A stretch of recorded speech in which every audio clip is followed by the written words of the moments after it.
Enough. Hello and welcome to another Midday Minecraft. Alright. What's up, everybody? It's Minecraft time. Oh. Gotta get out of this crazy Kingdom of Avalon game. If you don't put limits on it, it will consume you. And I got other things to do. Believe it or not, I'm walking on air. Hi everyone. Happy Friday. It's Friday. It's great. Love it. That's not correct. You need to refresh. So,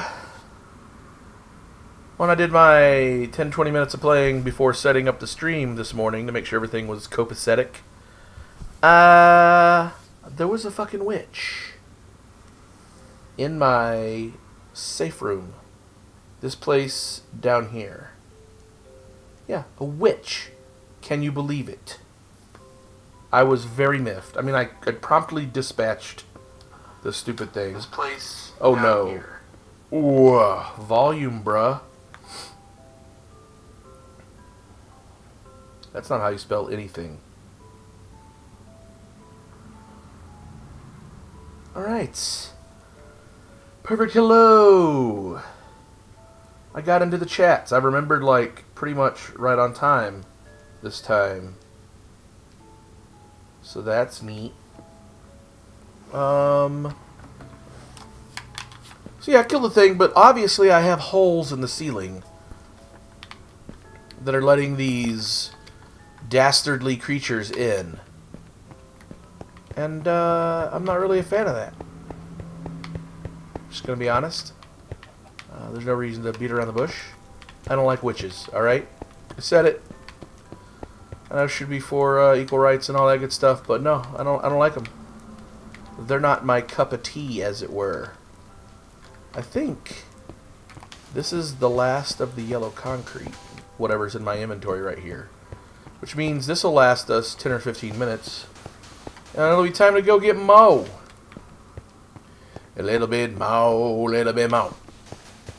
I'm not sure who will be joining us today. Oh, we should have a special guest. An unintended special guest. A friend of mine from the shop who put in a special order for a friend's birthday.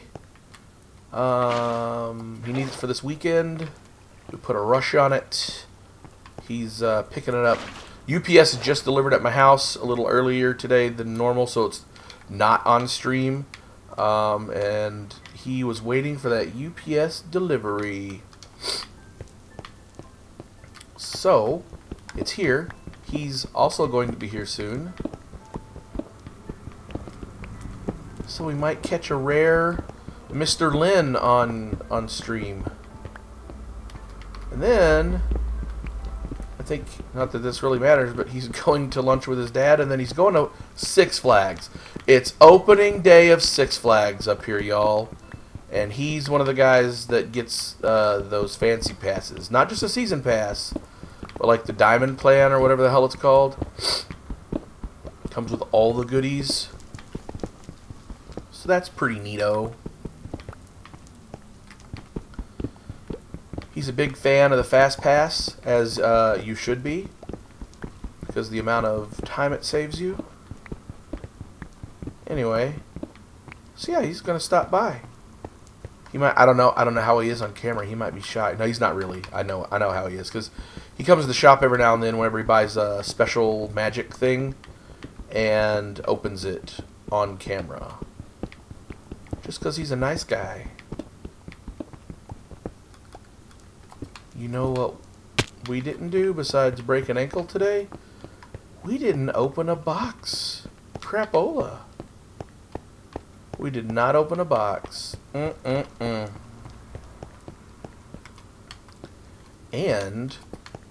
in right about 2 weeks, we'll be opening a whole bunch of boxes. Nope, that's not where you go. Of the new War of the Spark. And we're going to do them all on fricka-frackin' camera. Yeah. That's what we're going to do. Because why not get some sweet, sweet content out of something we already do anyway.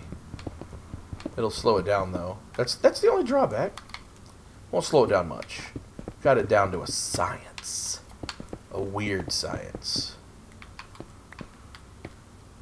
I really enjoyed that movie when I was a youngin'. I liked me some Anthony Michael Hall. I forget who the other dude was. And holy cow, did that movie make you fall in love with Kelly LeBrock. My goodness. Thinking about it, that probably played a part in my tastes in women, if I'm honest with myself. Anyway, the 80s were a weird and magical time, y'all.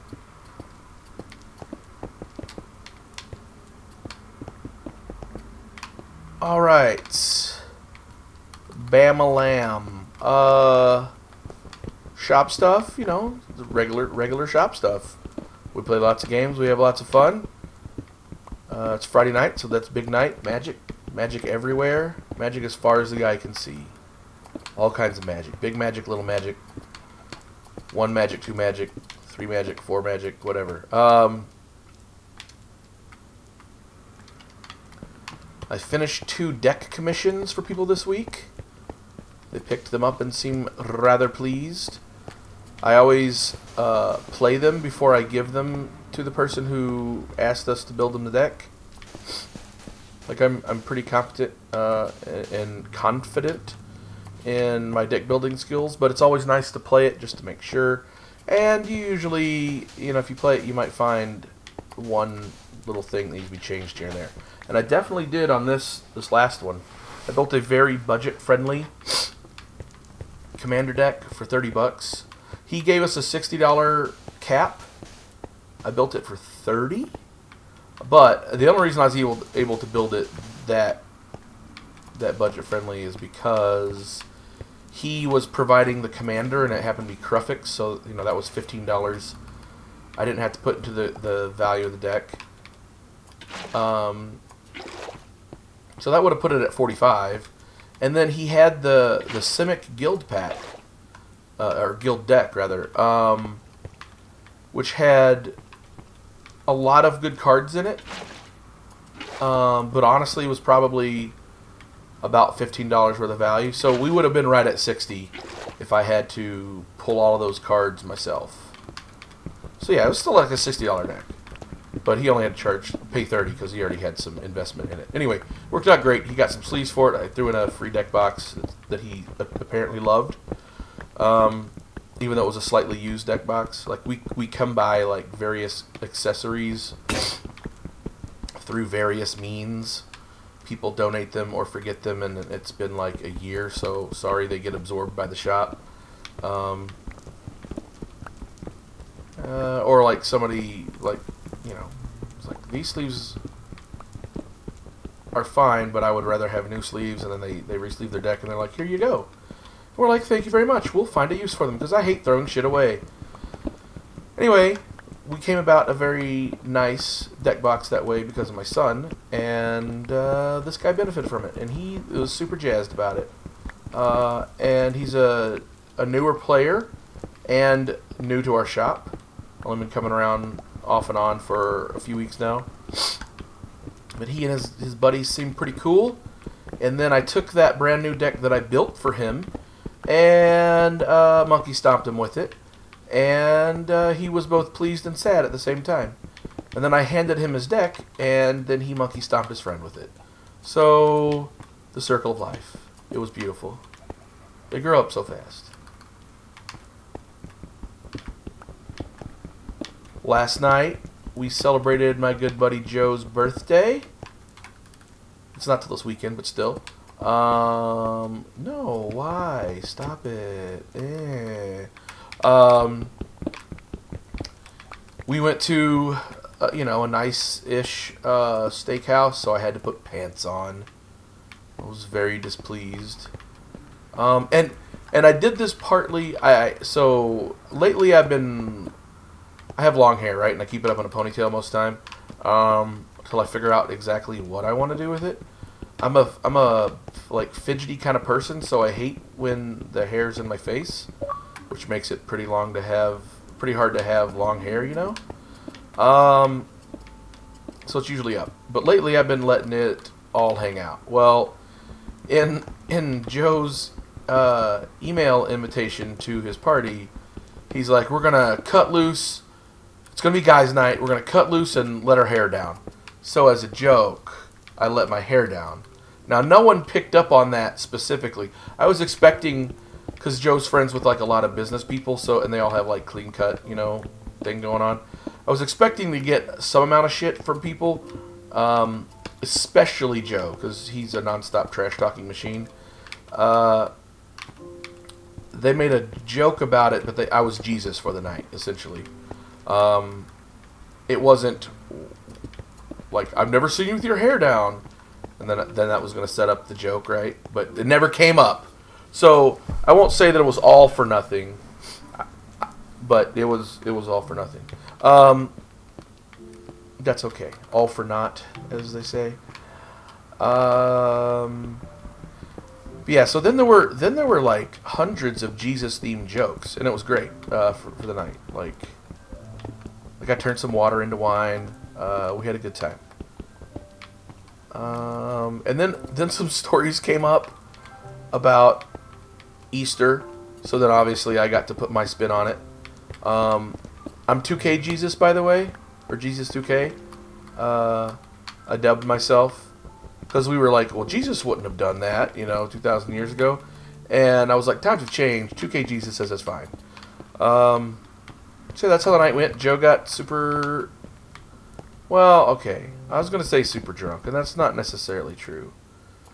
Joe is he's a happy idiot. And we love him. So he already, when he's sober, acts a little drunk, because he's so fucking happy all the time. And then once he's had a couple, he really gets silly.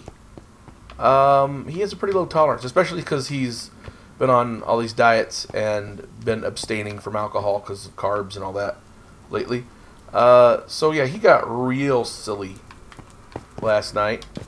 Let's confirm. Yeah, no more in there. Great. Guess it's time to check, or to go get more. Oh, we have some. Okay, well, we need more sand. Sand in the place where you were. Okay. So I guess we go to an island. Let's do that. Let's go to an island. Anyway, Joe's having a good time being silly. It was great. All of his buddies, I know most of them. One was brand new to me. We all had a good time, but Joe's loud, and we're in the steakhouse. And we're like pretty close to smack dab in the middle of the restaurant, and he's loud anyway, and then he's drunk loud, and he's telling stories of his like younger and wilder days, like in college and after. And so of course a lot of like raunchy stuff comes up, lots of swearing, bunch of sex stuff, all kinds of things. And he didn't realize how loud he was being, but his brother, who was sitting on the other end of the table, who had a better view of everyone else in the restaurant, kept making these faces. And I'm looking at him making these faces, and I'm trying to figure out what the heck's going on, and I finally do. I realize, like, Joe loudly says something about, I met her at a bar, and, she was DTF, and I knew right away she was going to let me put it in her butt. And I'm like, oh, Joe. These nice old church ladies are behind us. Luckily there were no kids, but there was it was all the like kind of upper crust like soccer mom crowd, and a bunch of like nice old ladies that just came from church. And I'm like, shut your fucking mouth, dude. But he finally realized it, and he was like, oh, sorry. He's like, I forgot how loud I am. And then he's like, but, you know, it's not like they've never heard it or done it before. And then he just keeps going. He did tame it down. He did get a little tame after that, but still. That's our Joe. And, like, no shame. There's no shame in his game. He lets it all out there. I need to fix this crap-ass bridge. I need to fix this. So I decided I'm going to build an aquarium, too. First I decided I was going to build an underwater base, because that seems cool. And then I decided to make it an aquarium. So basically, right now, I have this entire area inside the perimeter completely closed off to the rest of the ocean. And luckily, I trapped some fish in here. And they're going to make liars out of me. Maybe they die if there's no... Did they have to eat in the game? Well, I will open that wall back up and let some fish in. Ow, ow, ow, ow. Eventually. But there were fish in here, guys. I promise you. Because I was very jazzed about it when I did that. Completely by accident. Alright, we have to get sand. And I keep coming over this direction, and we're going to run out of sand is what's going to happen. We've tapped almost all of our... Oh, really? Apparently I need to make my walkways wider, because... Get off of there, you goober. You're gonna die. Alright, this is all down to sandstone. I've been here. Look at that. Oh, come on, me. It does not pay to run around jagged corners quickly. At least if you're me, it doesn't. Woo, we got 2! Okay. We didn't make a shovel. Not one shovel. I don't have my crafting table on me. So I guess we're gonna go back and use this one.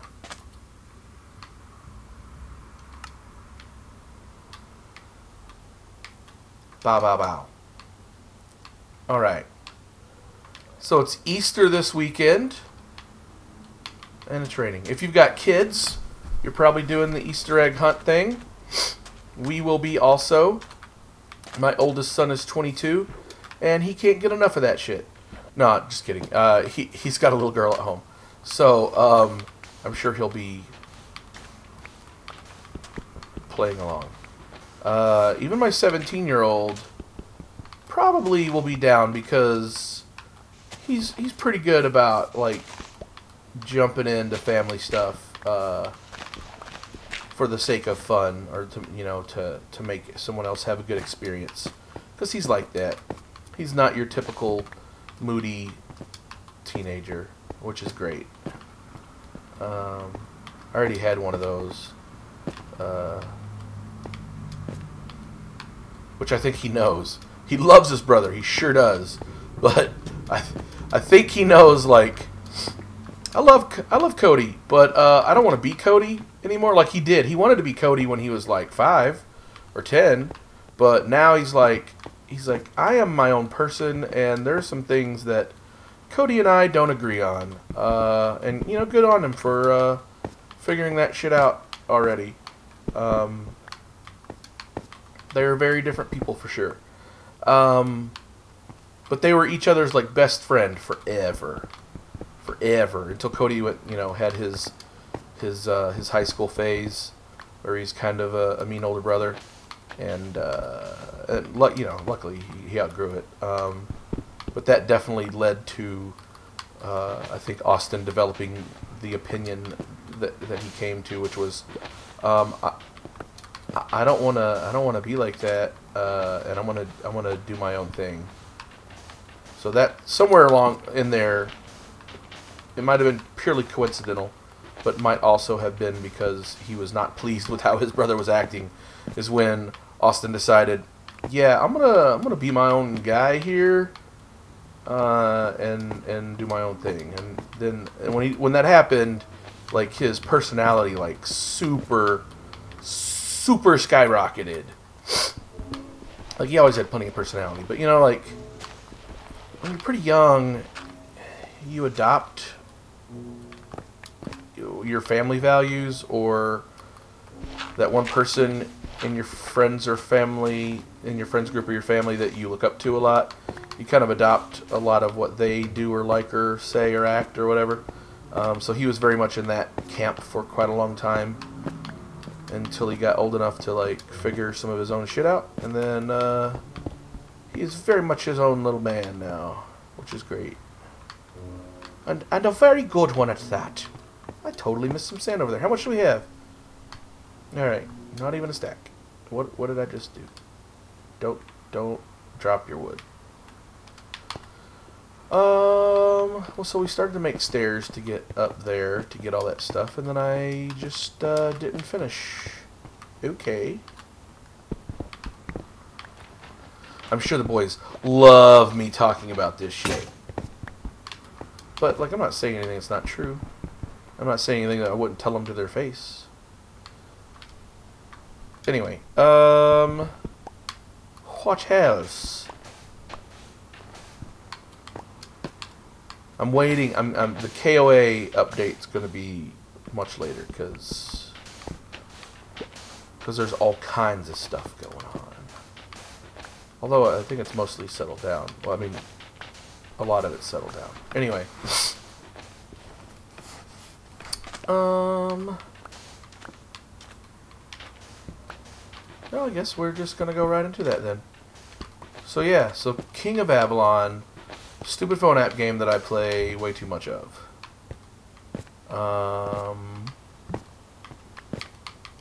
We're now a week after... Oh, I still missed one. Come on, me. A week after the Throne War. During this week, everyone's been holding their breath, waiting to see what the Chinese alliance, who took the throne, is going to do. And people are trying to have like an open line of communication to them.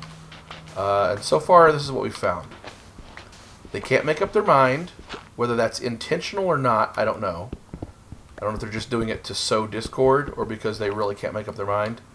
But, like, the other members of the Alliance who have positions of power or officers or whatever, most of them seem to be fairly reasonable. But the king, it isn't. The king is just a big... I don't know. He's just a big asshole. Like, he wants to play the game his way because he's king, and so he's flexing a little bit. And he's like, yeah, I'm going to attack whoever the fuck I want. But he's also saying NAP is in place, which means, like, kingdom peace. Nobody attacks anybody. So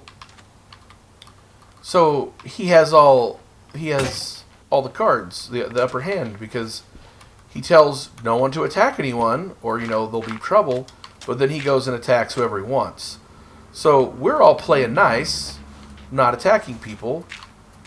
And then he still does what he wants.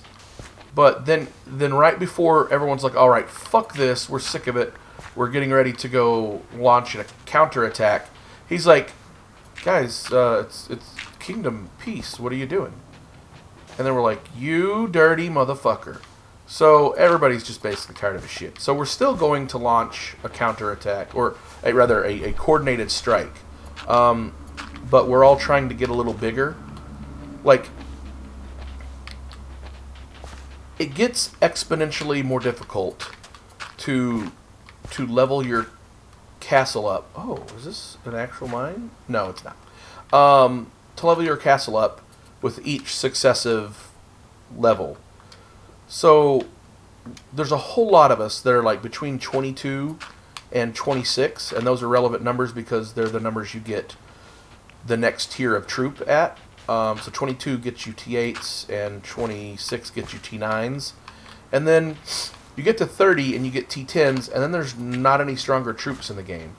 So getting to 30 is a big deal. Getting to each of those other numbers, 22, 26, and 30, are all big deals.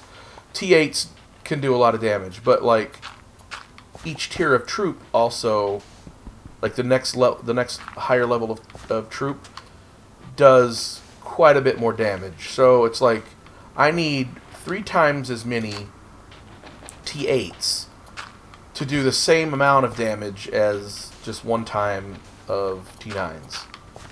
So, like, it really behooves you to have the highest level troop. I mean, that seems obvious, but it's not just a numbers game. It's not like you can flood the battlefield with 2 million little guys and it be as strong as 10,000 big guys. Like, it's way too one-sided. Anyway, whatever. So you don't stand a chance unless you have at least T8s. And then if you have a whole bunch of people that have T8s and T9s and they attack all at once, then you can really do some damage, because it's hard to fight a war on 2 fronts, much less 100 fronts. So the idea is there's this event coming up called KVK, Kingdom versus Kingdom. Well, it behooves the king to make sure that his kingdom wins, because if their kingdom doesn't win, they no longer get the tax as the king from all of our transactions and efforts that we provide in the game. Currently, when you're king, you're getting the benefits of your kingdom, and you're accruing coins that you can spend, that only you as king can spend, and you get to hand out titles, and you get these special really powerful game buffs that no one else gets. But if you lose in KVK, even though you're the king, you now don't get any of your kingdom tax. The kingdom that won gets the kingdom tax. So they get their own kingdom tax, and they get this other kingdom's kingdom tax, because each kingdom is a separate server, essentially. And as such, each one is kind of unique, because it has different players in it, and different kings with different rules and all that stuff.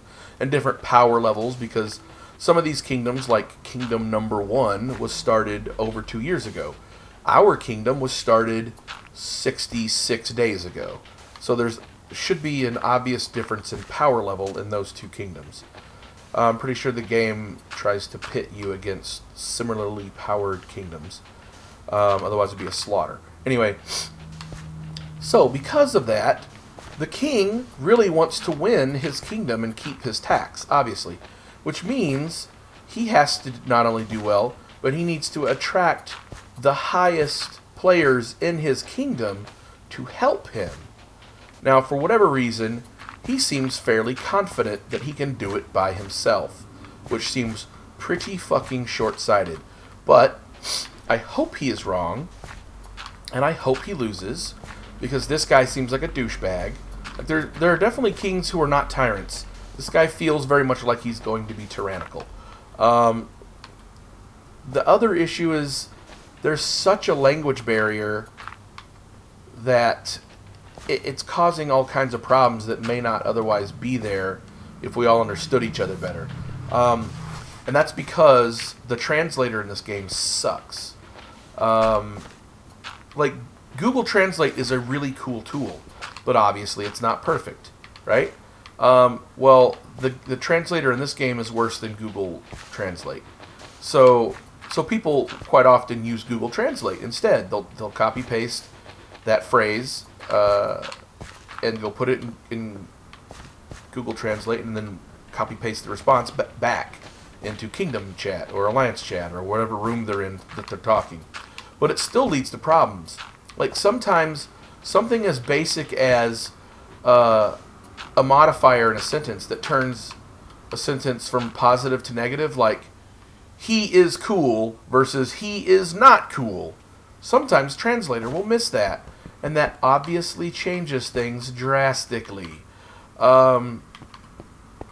So we got a little bit of that going on, and there's also the whole thing where once you become king, there's a reason for potentially every single person in the game to email you, in your kingdom to email you, because you're a king and they have their grievances and they want to know what you're going to do about it, because you're the king and you're supposed to fix things. So a lot of new kings get inundated with way too many emails, and they just shut down, and they just don't answer anybody. So then they end up losing, like, public opinion, or even what's going on in the kingdom. So there's some of that going on as well. Oh, here's maybe our buddy. Cool. When did he send that? Alright, so I think we're going to be expecting our buddy Mike in about 10 minutes. Do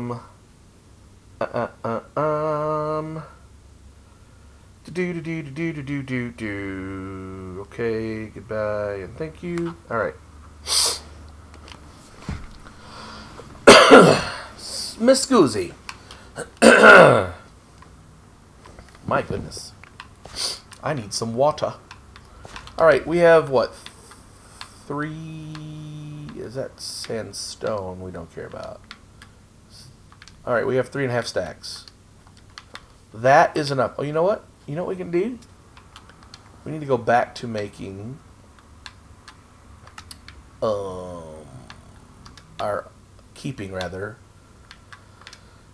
crafting table on us, so we can not have to run back to BFE to do things. I took all the ingredients? Yeah, let's just mix up as much yellow dye as we can, or yellow concrete as we can right now. So, we're now short on gravel, but that got us 2 stacks plus whatever that 8 will do. So we need more gravel. We've got the sand for it. Alright, well, you go back with us.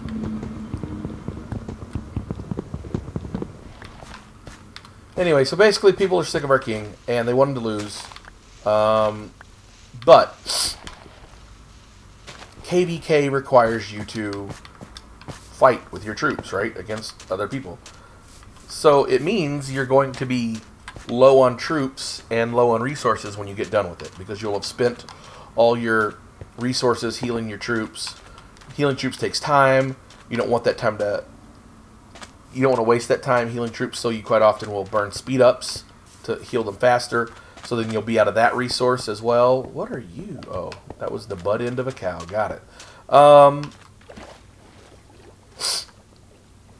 So you're going to be like low on power and troops, or you're going to be lower than normal at least, and resources. So that's the plan for when we strike, right? When he's at his weakest, obviously. And like already, it was going to be, you would think it would be pretty one-sided. One big king with however many of his generals around him, right? Versus, we've been assembling this alliance, this secret alliance, for a week now. We have quite a bit of people in it. Like there's 9 or 10 of the big alliances in it. And we all have, okay, even if it's just 10 alliances, and we all have at least 50 people in our alliance, that's 500 castles. But you figure not all of them are big enough or active enough to compete. Even if you cut that number in half, to the top half of each alliance, that's 250 castles going against like 10 that matter in this scenario. And so really what you do is you pick apart other little guys first and just bum rush them, and then you move up to the next level of things until basically all of his guys are out of commission except him. And then it's going to be like a crazy slog fest, because here are some of the buffs he gets. In addition to having an additional resource to spend, like these kingdom coins, to get various effects, he also gets the ability to find the location of any player in the game, in his kingdom at least. So, like, you can hide, right?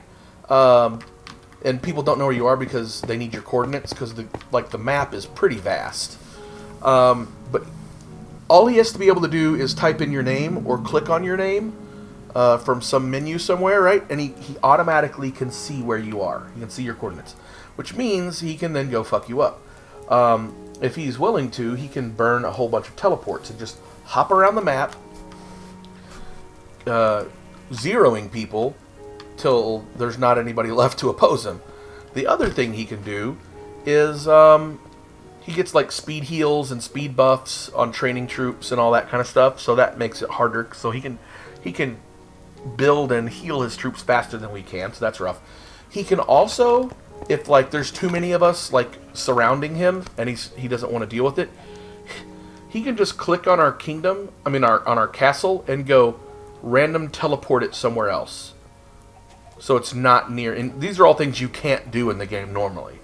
But he can just go GTFO, and I don't know how many times he can do that. If he can do it infinitely, then we can really never win. Like, 20 of us surround him. He just goes click, teleport, click, teleport, click, teleport. Right? And he just gets it to where, like, the numbers are in his favor, and then he's like, alright, now I'll demolish you, now I'll demolish you, now I'll demolish you. And then it's, you know, it's down to like 3-on-1, but his 1 is so significantly bigger than our 3 that it's laughable. It's just not a winnable proposition at some point. But we're gonna do what we can. We are the underdog. Like, it'd be different. Like, we weren't happy that they won, but if they were willing to be a good king, most of us were gonna bite our tongue and let him try. But this guy's a fuckboy. Like, he can go die in a fire. Like, you know, in game terms, not in real life. I don't really wish that on anybody. Well, that's probably true. There's probably like a short list of 5 people I might want that to happen to if I were really honest with myself. But yeah, just in game terms, just like, fuck off, guy. We're sick of your shit. Anyway, so that's what's going on at KOA. So there's all kinds of backroom deals, and I'm in like 18 million chat rooms. I still have the 27 stupid accounts. I'm still the leader of 3 fucking alliances, but only one that matters. Well, one that matters, and then one of them that's semi-significant is the Farm Alliance for our main alliance. So those are linked anyway. But I made so many accounts for 2 reasons. One, each account is a castle, and castle takes up room. And space management is pretty important in combat in this game, and in both attacking and defense. So I made all these extra castles to give ourselves like a buffer ring around our main hive. So that's one thing. Another thing is they can all be farms. They can basically, because they'll accrue resources every day, and they'll benefit from all the like alliance-wide effects. And then those guys can send the resources to my big guy who actually matters, and it'll be easier for me to gain resources that way, right? The only trade-off is then I have to log into 27 accounts and click all those buttons. Even if it's only like 5 minutes per account, that's a lot of time. But it is the way to do it without having to spend all the money. Like, a lot of these guys just get big fast because they have money. I don't have money. I have put a little money in the game, but like, I don't have money to blow on it. Like, again, some of you guys have heard me talk about this before, but these guys are spending thousands of dollars on this game. I've spent, like, over the course of 2 months, I've spent over 100 across many accounts. Not 100 each, just like 100 in total. Plus a little more. But anyway. So yeah, that gives you an idea of the scale. But like, my trade-off then is time. I'm putting buttloads of time in it versus them putting buttloads of money in it. And honestly, time is more important to me. But I just don't have the money to compete with these guys at that level. And for whatever reason, I have decided that I want to. So that's that. The third thing that makes having all these like extra accounts useful is that in every alliance there's certain things that you do to help the alliance, and then in turn the alliance helps the individual player in the form of a buff or extra resources or whatever. Well, let's just say you have 5 people in a brand new alliance. It's going to take them forever to level the alliance up. Like the alliance has levels up to 15, I believe. We're halfway through alliance level 11 on our big account. We're halfway through. Well, not even half. We're barely into researching alliance level 4 in the farm account. Well, the way you level your alliance up, the primary way, is to donate to alliance research. Well, if you only have 5 players, they can only donate so much. There's only 5 of them. But if you have 20 players, because 15 of those are like semi-fake farm accounts, now all 20 of those players can donate. Well, that's what I did last night. Well, I mean, that's what I did originally, and that's what I did again last. Like, I didn't use those accounts for a while because I just didn't have the time. But last night, there was a definite need for us to get our alliance level up to 3, because at alliance level 3, you get an alliance fortress, and that provides you borders that no one can cross. Like, they can teleport into your hive and mess you up, but they can't set up camp in your hive. Like, they can't permanently do things there. So we needed those borders. So we needed that castle, or that fort. So I noticed, because the area we're in is near the middle of the map, and the middle of the map is where the best resources are, so it gets clogged up with all the big alliances. Well, we have an alliance who we don't particularly like, but we're at nap with. We're not allies, but neither one of us, we're at a truce, right? Neither one of us are going to fuck with the other. Unless somebody starts it, right? And then it's going to pop off. They're really close to us, and they've been encroaching, damn it, in our territory. And the only way I can control that is by putting up borders. Well, our main alliance finally got its 4th tower up. So it's got the fort and 4 towers. So it's as big as we can be, geographically. And that's forced them into a different direction. Well, that different direction was towards our farm alliance. And so I've been working on this farm alliance by myself for over 6 weeks. Who dis? Who dis? What's up, Z-Mega? How you doing, man? Okay. I thought more about it. Here's something that's going to have to happen. You and I are going to have to talk offline. I can't do it while I'm streaming. Because if I were to say yes, the first thing I need to do is go back up my server, right? Just in case some stuff goes down. You know what I'm saying? So, and I haven't done that in like a month. So there's been a lot of work done in the last month. And my friend is here to get his stuff. Hang on, I'll be right back. So I can't do that while I'm on stream. So it would be something that I did over the weekend. So hang with me, and you and I need to talk offline, and we'll figure it out. What's up, buddy? How are you? Look at that. I know. Crumple right now. How bad? Oh, just like this. They just threw it out. Like, you know how you have like that one, if you just move wrong or something. Yeah, or you sneeze. Yeah. So it's the whole back part is like. So like it's just like this morning I woke up. I was like, I tried moving this part. I'm like, wow. And it feels it's all connected to the left leg. Oh. So I was like, I'm trying to straighten it up, but I can't straighten it up. Yeah. So I kept this for when I sprained my ankle. That's pretty smart. Yeah. I'm streaming right now, so I chit chat longer, but like I'm streaming like right now. Like they might be like hi, they might be able to hear us right now. That's fun. But yeah. Have fun. You gonna go have lunch with your dad? What's up? No, I did already. Oh, okay. No, are you still going to Six Flags like that? I wanted to. Yeah. I don't know. I mean, it's things open in for another couple hours, so we'll see when my wife gets home. We'll see what I'll do. No, I'll see you. All right. See you. Hope you feel better, man. Okay, I'm back.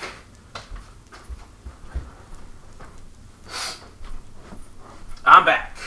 Okay. So yeah, like I was saying, if that's something that I do eventually agree to, it'll have to be when I'm offline. I'll have to back up the server. You and I are going to have to go have a chat, etc., etc. So, anyway, for now, sit back and enjoy the show. Also, how was homeschooling? I was going to ask you about that. I've had some friends who were homeschooled before. There's always a different reason for everybody, but are there just no good schools around you guys, or are there other reasons involved? Like, if it's personal, private, you don't need to tell me, whatever. I'm just curious. And And like, are you in high school or what age? Anyway, also just so you know, like, I'm an adult and I'm pretty casual and I swear a whole lot. So, like, sorry if that offends you, but that's me.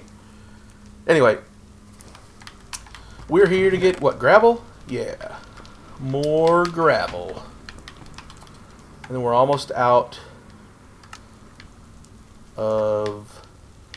That'll make a whole nother stack. Neat. That's all of it gone. Finally. Okay. So we're down to our last 3 stacks of concrete powder. And then we're going to have to go exploring more, which is fine, because frankly, I'm kind of sick of being in the basement right now. As much as I love my mine, I am definitely sick of being in the basement. Oh, your mom made you do homeschooling? Yeah, that's cool. Is she a teacher? Or, like, again, you don't need to tell me, but, like, you live, like, in a, maybe not the greatest part of town or something, or, I don't know, like, I would definitely say there are lots of problems with the American education system. Most of which aren't, like, teachers' fault. It's administrators and funding and a lot of other factors at play. But most teachers I know a lot of teachers actually are, you know, salt of the earth and they're doing their best, but their hands are kind of tied on a lot of stuff. In fact, one of the dudes that's a regular at my shop, good friend of mine, lives right down the road. He was homeschooled, all the way until all the way through high school. As far as I remember, his entire school career, he was homeschooled. So he obviously missed out on some experiences. I have a lot more friends who were homeschooled up until like junior high, and then in high school they went ahead and did all like 3 or 4 years. But there's always that kind of weird adjustment period because it's like the first day of kindergarten for them because they've never been in a public education building, so they don't know what to expect. Anywho, I'm not using my diamond pick on that. That's one thing I won't do. Sometimes I don't care about what tools I'm using, but I'm not wasting a diamond pick on these concrete.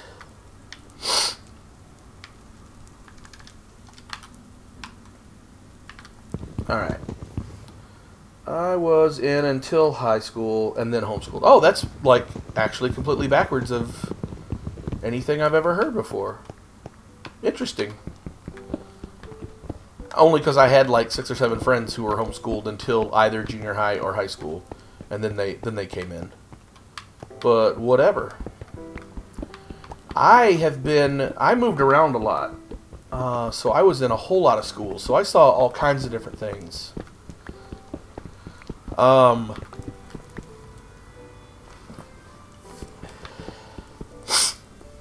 Excuse me. Trying to stifle a sneeze so I don't blow out your eardrums. One of the most interesting ones was when we moved to North Carolina. I went to all of 9th grade there and like 6 weeks of 10th grade there before we moved again. Junior high was fine. It was the regular like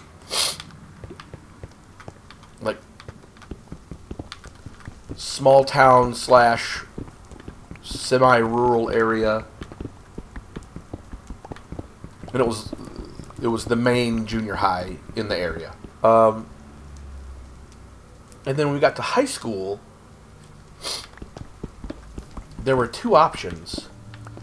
There was the nicer, newer high school in the, like, you know, air quotes, good part of town that I should have gone to based on geography. But this was in North Carolina, in tobacco country, and even though segregation had been gone for 30 plus years, at that time. Because of various socioeconomic factors, and as a holdover from back then, the town was still very much segregated. Like, when you tell people they can only live in a certain area for however many years, for decades, for generations, they stick to it for a while, and then they're stuck there. And many of them never leave. So, like, the town was still very segregated. And as such, there was an affluent side of town, and there was a poor side of town. And there were various demographics that went along with that are, mimic a lot of the stereotypes you might think. So in an effort to change that, they started force busing people. Just like they did in the 60s to before segregation was abolished, to ensure that certain schools were all white or whatever, right? They would force bus you even though you lived in the part of town that should have gone to school A. They're like, you don't belong here. We're going to send you somewhere else. We got force bused, but we were the air quotes, nice neighborhood that should have gone to the nice school because it was the one that was close to us. But they were trying to fix the old segregation holdovers. So we were the nice neighborhood that went to the not nice school.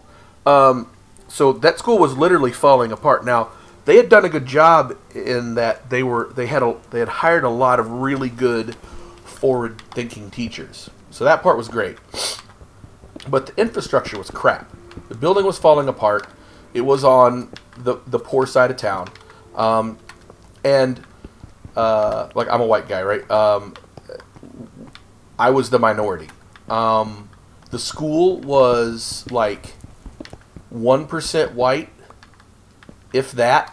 Like not just the way it felt. That's not an exaggeration. Like somewhere in there, I saw, and I'm sure it's because my parents didn't understand what was going on. Like, in fact, they were probably quite mad. Not because I was going to go to a school with, like in the poor side of town, but because they had specifically rented this house, because my dad's job moved us out there. They'd specifically rented a particular house in a particular neighborhood, because this is what they always did when we moved around, to make sure that it was in a good school district, right? And so then after we moved in, and it's the summertime, and then school is about to start, they get the letter, like, your son needs to enroll at school such and such. And they were like, no, he doesn't. He needs to enroll at this other school that's right down the road from us. The whole reason we took a house in this neighborhood. And they're like, no, sorry, there was a referendum passed, by the way, and he's going to go to this school. And so, you get all kinds of correspondences about it, and you see all kinds of stats about it. And they actually got to see, like, the side-by-side comparison to, like, the school's, all the numbers, the records, like the enrollment, the demographics of the enrollment, the average, because all this stuff's public information, the average household income of the students, the tax base of the school, obviously the location, all that kind of stuff.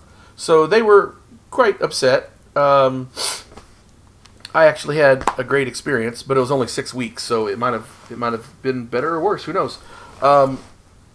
It was, I will say, one of the classes that I went to was literally the hardest class I've ever been in my life, and that includes college classes, and that includes all the honors classes I was in, and all the AP classes I was in. It was the hardest class I've ever been in, and it was in the air quotes worst school I've ever been in. Anyway, whatever.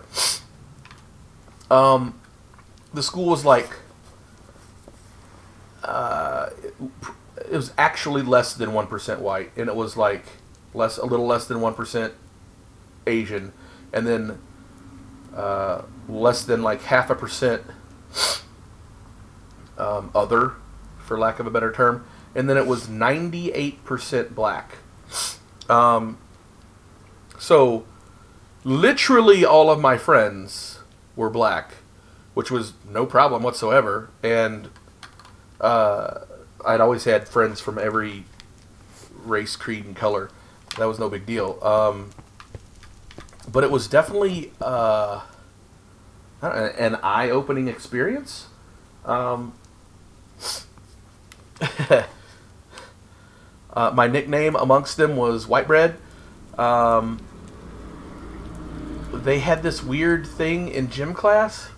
Gym was basically non-structured. The only thing that you had to do every single day was your calisthenics, back when they were still called calisthenics, in rows and squads.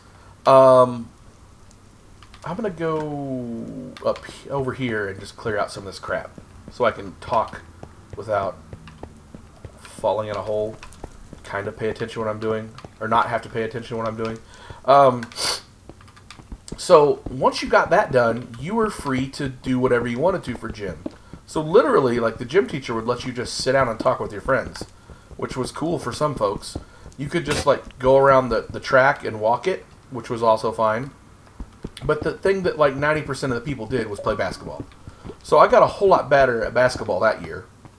Like, everywhere else I lived in the South, basketball wasn't that big a deal. It was always football and baseball. But basketball reigned supreme there in North Carolina. And it was, like, the just post-Jordan era, where he'd gone to, UNC, Tar Heels. Anyway, so basketball was king. So nearly everyone played basketball. So if you wanted to get exercise in the gym, you had to play basketball. And all these guys were much better than I was because they played basketball all the time. And basketball, to that point, had not really been a sport that I pursued very much. And they were all faster, bigger, taller, stronger, etc. And just better technically at the game. So it forced me to get a lot better at the game. And I love basketball now. Anyway, the thing was, if you made them not be able to play basketball, they got really upset. And the way that happened was, the whole gym class had to do their calisthenics in rows and squads. And they had to do it in perfect unison.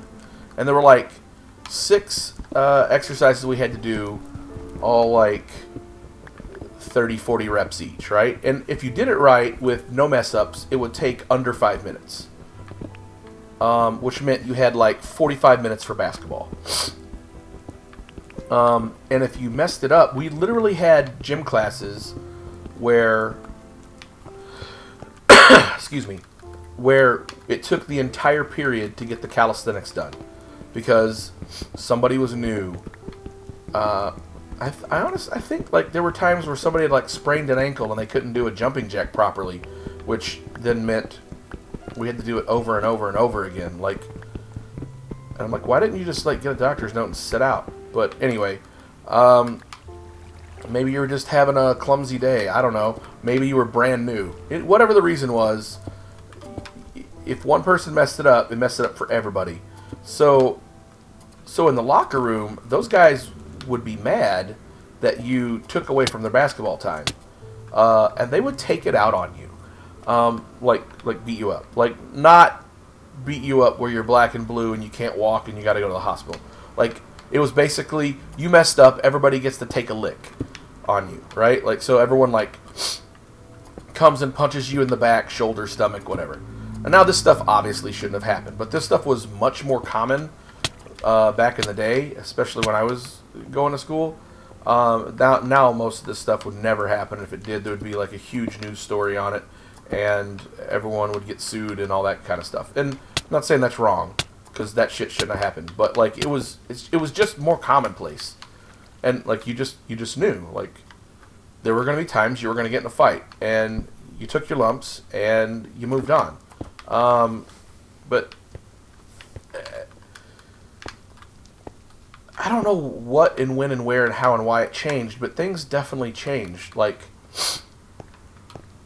it wasn't like even that malicious. It was just like, okay, you did a dumb thing, and the way we handle that is to punch you.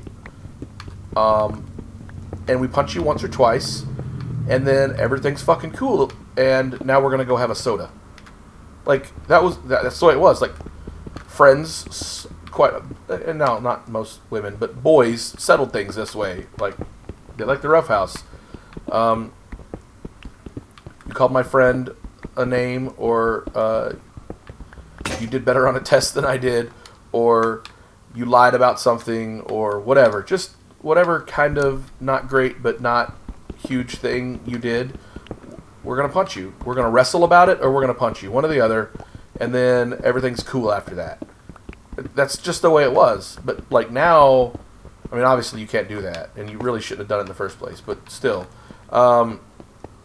Now it feels like there's just so much malice everywhere. Like, everyone's just stupid, crazy, pissed about everything, and no one can let it go, like, whatever it is. People hold on to their anger a lot more, it feels like. Back then it was like the thing happened, and you dealt with it, and then you moved on. And everything was fine. Anyway, whatever. So, if you were like a repeat offender on messing this up, or you did it on purpose, there were actually a few people that, like, wanted to challenge the status quo, and they intentionally messed up the calisthenics, so it would take time away from the basketball guys. And if you think about it, like, if you don't agree with the way things are going, like, this person was quite brave. If that was your stance, maybe a little stupid, but quite brave. That meant that person, when you think about it, also had a whole lot of power. No one was smart enough to ever figure out how to exercise that power. Like, if they wanted to, they could have, like, mobilized the whole gym class and been like, look, I can take your fucking punches every single day. Can you take not being able to play basketball every single day? And the answer is probably no. You clearly want to play basketball very badly. So, either you straighten the hell up and do what I say, or I'm going to fuck up basketball time for you every single day for the rest of the year. If someone had the balls to have done that, they would have had a very powerful army of revolution on their hands. But it was 9th grade, so most people didn't.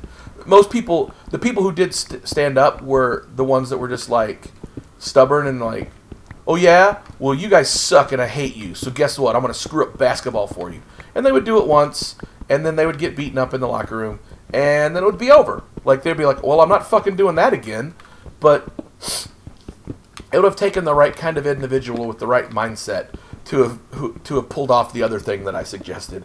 And I never really thought about that, but as an adult, I obviously understand much more how to leverage your power, to like properly assess what you have the ability to do and what you can do with that skill set or power or whatever it is. And I've never thought about that until today, but that would have been very interesting if you had that kind of person that was just so stubborn and apparently fairly strong, or at least good at taking licks, and wanted to do something about it. Because it would literally have crippled like 100. Oh yeah, we had mega gym classes, by the way. It was like, you know, in high school you quite often have staggered gym classes where you've got like 2 going on every hour for 4 or 5 hours. No, we had like a gym class that had over 100 people in it.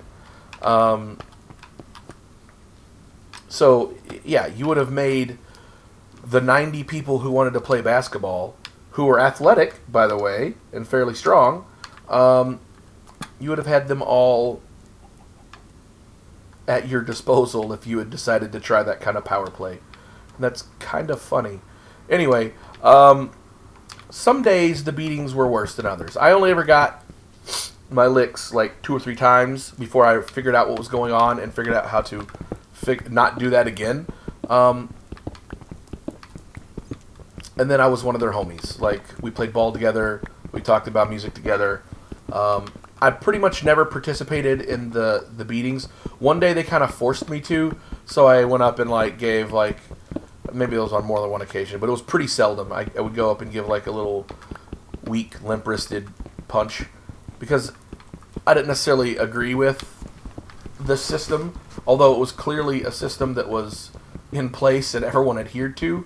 The other weird thing was, the fucking gym teacher was nowhere around.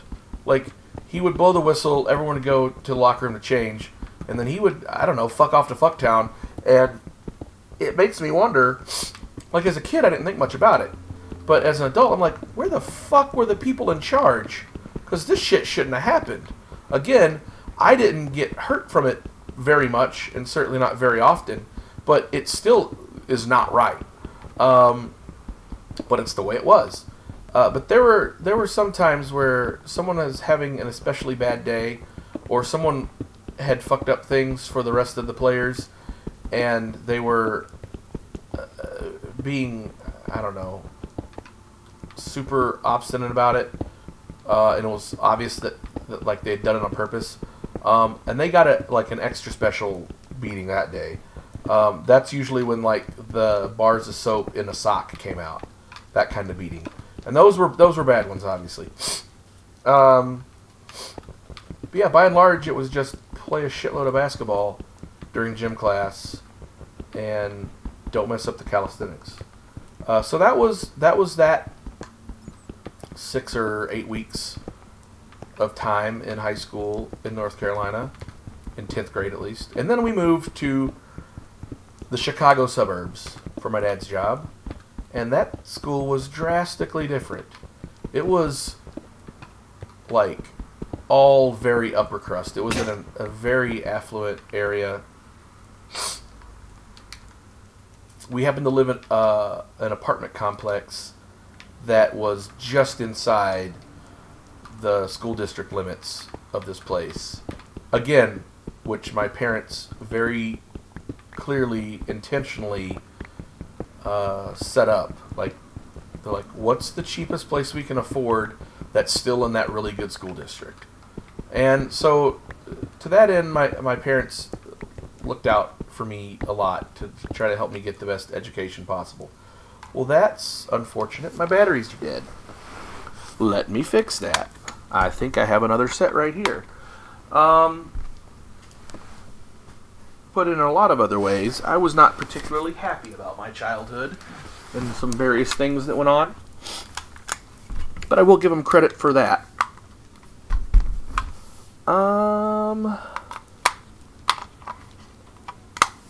Anyway. Because I'm a pretty smart dude, but I also got the benefit of going to some of the better schools and always in honors, so I always got, like, the better teachers.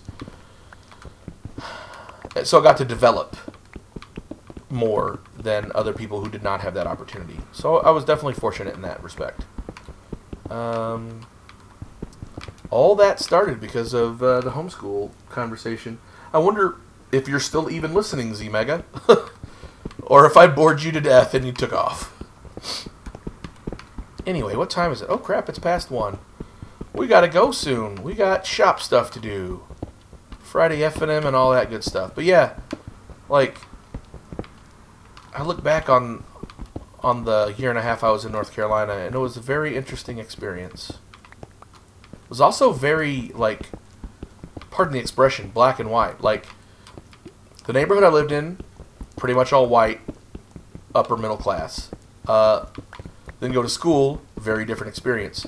Then go to church at one of the, like, fancier, richer areas of town at one of the fancier churches. And that was also all very, like, country club scene. And we were never part of the country club scene, to be clear. Like, we grew up poor, and we were all struggling to get out of it. So my parents always lived outside of our means, which meant, like, we had a nicer house than we should have, and we went to nicer schools than we should have, but we had no money for anything else because we were barely scraping by. Dad worked like 80, 100 hours a week, that kind of thing. So I was always, like, very much out of place in these places that they were trying to put me. And I always identified way more with, like, the common man, the average guy, I don't know, whatever. Not these fucking country club, jet-setting, tennis-playing, sweaters around their fucking waist crowd. Who, most of which were stereotypes. like snooty, look down their nose at you kind of people. Even though I was supposed to try to fit in with that crowd, I did not like that crowd at all. And to be fair, kids are a product of their environment and their upbringing and their household, right? So they were that way mostly because their parents were that way. All that means is shitty human beings are raising other shitty human beings. So that part's unfortunate. But when you're a kid, like, depending on what age and what maturity level you're at, you're responsible for your actions, but you can only be blamed so much for some of the things that go on. Like, a lot of it's out of your control. And so these snooty kids weren't necessarily to blame that they had snooty parents. But anyway.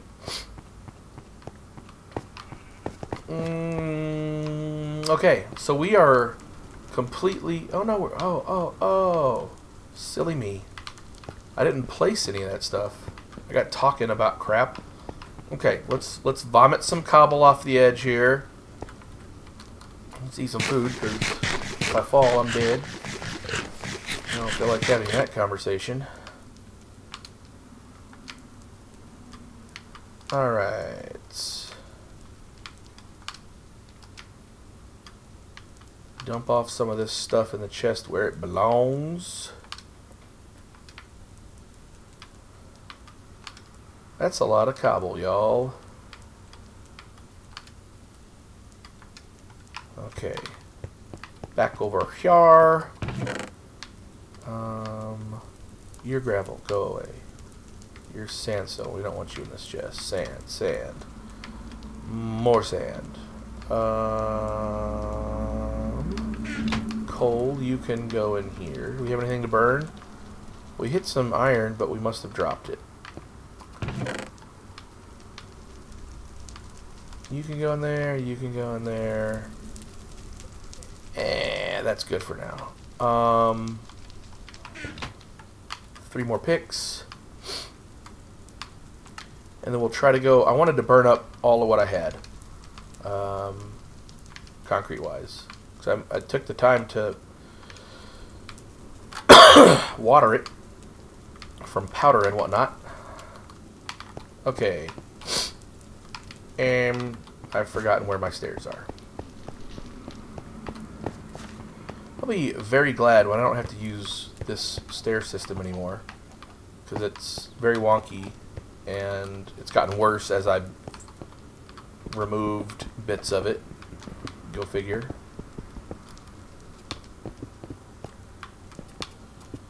Ed hasn't been on lately. That's weird. Wonder why. I mean, it's not really weird. He was at school. He should not have been watching. I thought it was weird that he was watching. But he did it for like a week and a half, so I got used to it.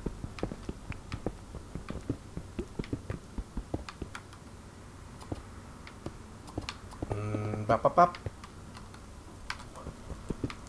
Get these weird bits done here.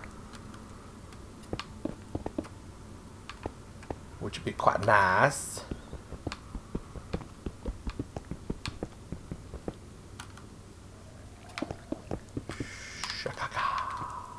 Oh, there's a nice little strip right here. It's just begging to be finished. Is that everything all the way over there to there?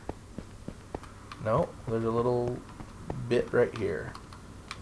Yeah, the lighting sucks now because I've been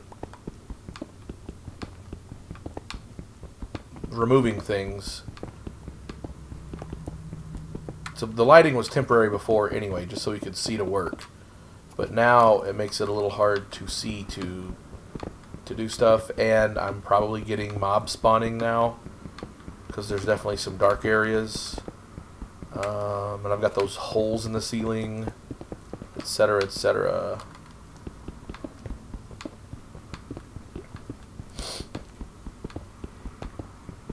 But this is coming along nicely. It's gonna be done soonish. Oh no.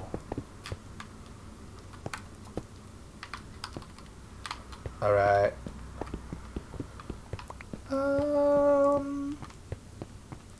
other little area do we want to target? I guess we'll go back over here to this one. This one's not very big.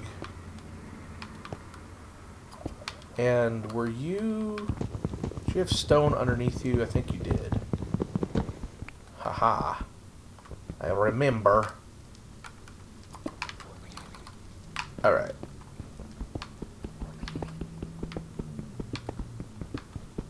I mean, I know it's spring, but holy crap, is it windy right now. Super windy.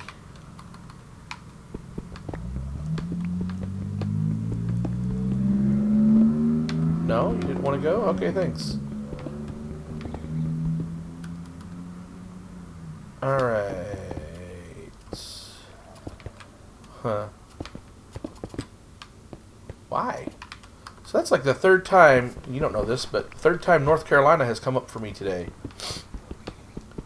Once in my game, King of Avalon, because there are 2 or 3 people in my alliance that live in North Carolina. So something came up about that, and then that got me, I think, thinking about the time I lived in North Carolina.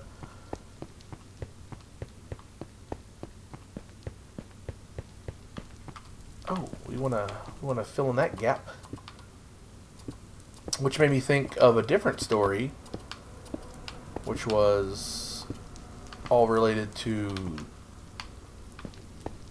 the drama club, well, drama class and club that I was in.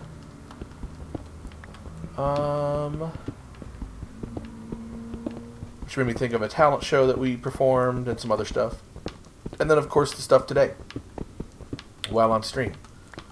So that was interesting.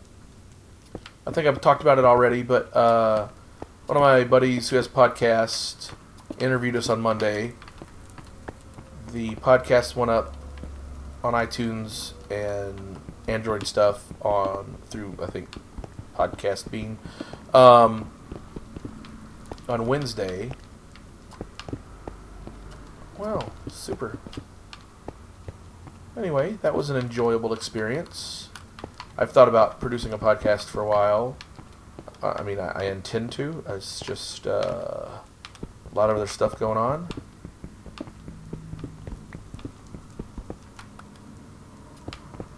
It helps if you have like a production team around you that can take care of some of the details, so you can focus on other things like providing the content.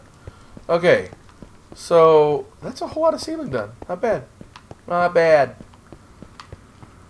Hopefully we have less than half to go, but I don't really know. Like I've got to truly know. Oh, we're all the way at the wall here. Hooray!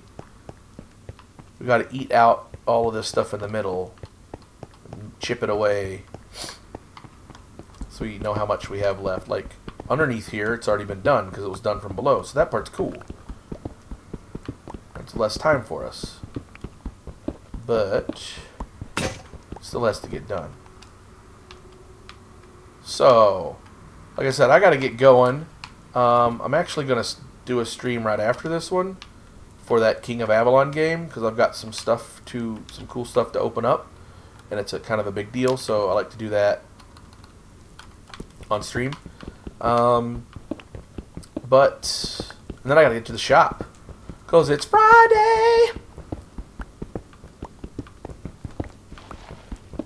So there's just no reason to belabor it anymore. That's it. We're going to call the stream for the day. Thank you guys for tuning in. I appreciate it. If you're local, please come check out the shop, play some games, have a good time. If you're not, we're all over social media. Smash a like, a sub, a follow. We appreciate it. Drop us a comment, suggestion, whatever. We eat that stuff up. Thanks, guys.